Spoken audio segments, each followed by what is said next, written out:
আপনারা দেখেছেন, নিউজ করেছেন, আপনারাই গণমাধ্যম থেকে আমরা জানতে পেরেছি এক একটা মিছিল করলে নাকি 10,000 টাকা পাওয়া যায়।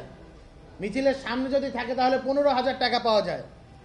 সারা বাংলাদেশ জুড়ে আওয়ামী লীগ এই যে ধরনের ভ্যান্ডালিজম করার, জঙ্গি স্টাইলে ষড়যন্ত্র, রাষ্ট্রকে অস্থিতিশীল করার ষড়যন্ত্রে লিপ্ত হচ্ছে। এর ফান্ডিং কোত্থেকে আসে? সুতরাং আমরা একটা কথা বলতে চাই, এই যে আওয়ামী ইকোসিস্টেম, এটিকে ভেঙে দিতে হবে। আমরা একটা জিনিস খুব ভালোভাবে বুঝি, একটি রাষ্ট্র অর্থনৈতিকভাবে টিকে থাকতে হলে একটি রাষ্ট্রের ইকোনমিকে চলতে দেওয়া উচিত।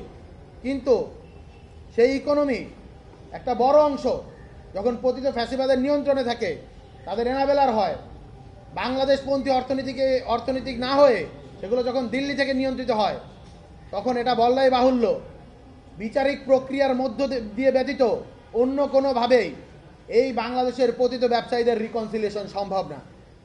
তাই আমরা বিচারিক প্রক্রিয়ার দ্বারস্থ হয়েছি, আন্তর্জাতিক অপরাধ ট্রাইব্যুনালের মুখোমুখি হয়েছি। আমরা একটা কথা বলতে চাই, যারাই মনে করছেন রাজনৈতিক দলগুলোর শেল্টারে,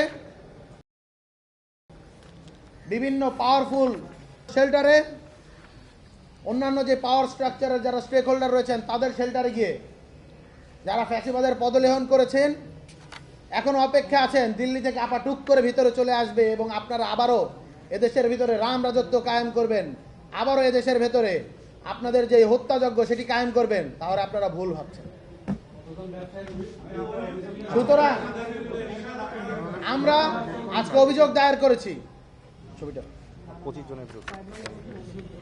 এই যে এই ছবি, আমাদের কাছে এই ছবিটি আছে, এই ছবির ভিতরে থেকে স্পষ্ট এদের চেহারাগুলো দেখা যাচ্ছে।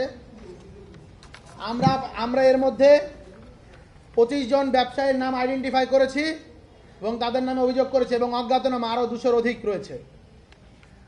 তদন্তকারী সংস্থাকে আমরা এখনই প্রসিকিউশনে বলে দিয়েছি, যত দ্রুত সম্ভব আজকের মাঝেই আমরা অনুরোধ করেছি, আজকের মাঝেই যাতে তদন্ত সংস্থার কাছে এটি পাঠিয়ে দেওয়া হয় এবং অতি দ্রুত যাতে বিচারিক যে কার্যক্রম, তদন্ত যে কার্যক্রম সেটি শুরু করার মধ্য দিয়ে চার্জশিট প্রণয়ন করা হয় এবং তার পরবর্তীতে অ্যাজ আর্লি অ্যাজ পসিবল বিচারিক যে কার্যক্রম সেটি শুরু করা হয়। তো আপাতত আমরা ব্যবসায়ীদের বিরুদ্ধে শুরু করে এটা আজকে দায়ের করেছি, অভিযোগ দায়ের করেছি। সাংস্কৃতিক কর্মীদের আমরা যেটা বলেছি সেটা এখনো আমাদের পুরো কাজটা গোছানো হয়নি, প্রক্রিয়াধীন রয়েছে। আমরা অতি শীঘ্রই এটি সমাপ্ত করব। যারা এখনো ফ্যাসিবাদের সাথে জড়িত রয়েছেন, ফ্যাসিবাদের এনাবেলার রয়েছেন, সতর্ক হয়ে যান। আপনারা বাংলাদেশপন্থী রাজনীতিতে ফিরে আসুন। বাংলাদেশপন্থী যেই আমাদের যে জাতীয় ঐক্য গঠিত হয়েছে সেটি ফিরে আসুন। জুলাই গণ অভ্যুত্থানের যে চেতনা সেটিকে সমুন্নত রাখুন। ইনকিলাব জিন্দাবাদ।